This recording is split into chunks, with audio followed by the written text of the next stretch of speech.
this is Dumont, and for today I'm going to review Transformers comic book issue number 11. The title is Jetfire Soars Supreme. So on the cover, you can see Jetfire on there, and surprisingly, he has a Decepticon logo on him right at the nose cone area.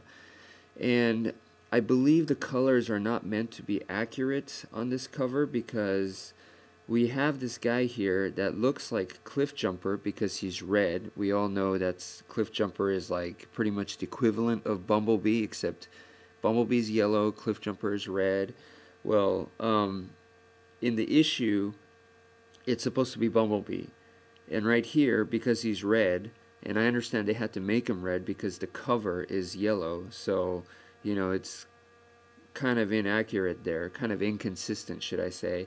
And the other guy is supposed to be Blue Streak, which right here he's all green. So, you know, I just wouldn't take the cover so accurately. But anyway, I think the main thing that you're supposed to get out of the cover is this is the biggest return that we get to see for a rather popular Transformer, Jetfire, and he has the Decepticon symbol on him. So what the heck is going on?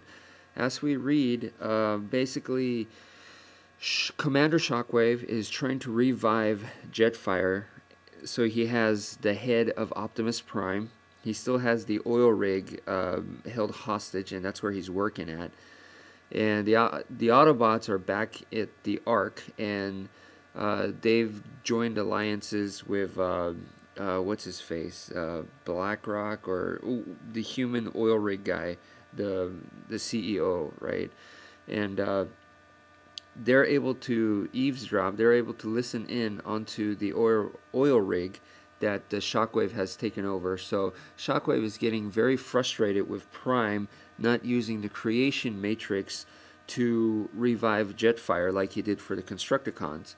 So Shockwave is getting very irritated with that, but he finds out, he suspects that Prime does not have the creation matrix anymore, and he basically figures out that Prime had passed it on to Buster Witwicky. So the Autobots know now because they're listening in, and the Decepticons obviously know. So Laserbeak is sent after Buster, and whatchamacallit, the Autobots, Bumblebee and Blue Streak are going after to protect him, and they all catch up with him. And of course, Laserbeak by himself is not going to do much against the two Autobots. So this is when Jetfire comes in, and you're going, what? Wait a minute, I thought Jetfire was not revived. Well, it's a lifeless Jetfire, which is weird that, you know, Shockwave would send a lifeless Jetfire on such an important mission. I guess Jetfire is that powerful, but come on, man, at least send a couple of other guys, you know. But anyway, so Jetfire is over there, and Bumblebee and Blue Streak are getting beat up by this lifeless Jetfire, and they were able to take out Laserbeak no problem, but against Jetfire it's not the same, obviously. And then this is when Buster comes in, and you know, he does the I got the power thing, and he uses the creation matrix to just make Jetfire just fall apart, because he could apparently control any type of metal, mechanical parts. He can make them come apart, make them float, levitate, put them together, you know. So he makes Jetfire come apart, and then Bumblebee, I call him Bumblebee. Anyway, Bumblebee removes the brain piece for Jetfire, and he's like, okay, I removed the brain chip, so you know, you can put them back together again, and we can actually use Jetfire to go save the head of Optimus Prime, because that's what Shockwave's going to do next. Shockwave is going to destroy the head of Optimus Prime, you know, because he's like, you're completely useless to me now, which I don't know about all that, but I don't know. Shockwave's tactics doesn't seem all that great. But anyway, so that's where all this is heading towards. So the next issue, as you can imagine, is the revival of Optimus Prime. Let me just see real quick. What does it say? Yeah, next it says prime time. So kind of cheesy but kind of cool.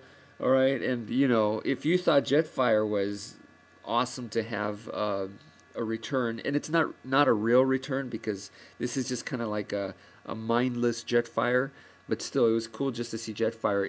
If you are a fan of him, I never was, but even bigger is next issue where Prime is supposed to come back, so don't miss out on that. Once again, I kind of like the advertisements going on within the comic book. As you can see, Secret Wars 2 is in here. That's what's going on in the Marvel Universe. That they're advertising that. They're advertising a toy called Morphodroids, which is, it looks like a remote control car that stands up into a robot, almost like a GoBot looking, except I think it's an actual remote control car. The other one is I see Join the Mask team and discover the illusion. Mask by Kenner. It's another toy line that might bring back some nostalgia in some other people. Rhino, Switchblade, Thunderhawk, Condor, Jackhammer, Gator, and Piranha. I never really was a big fan of Mask.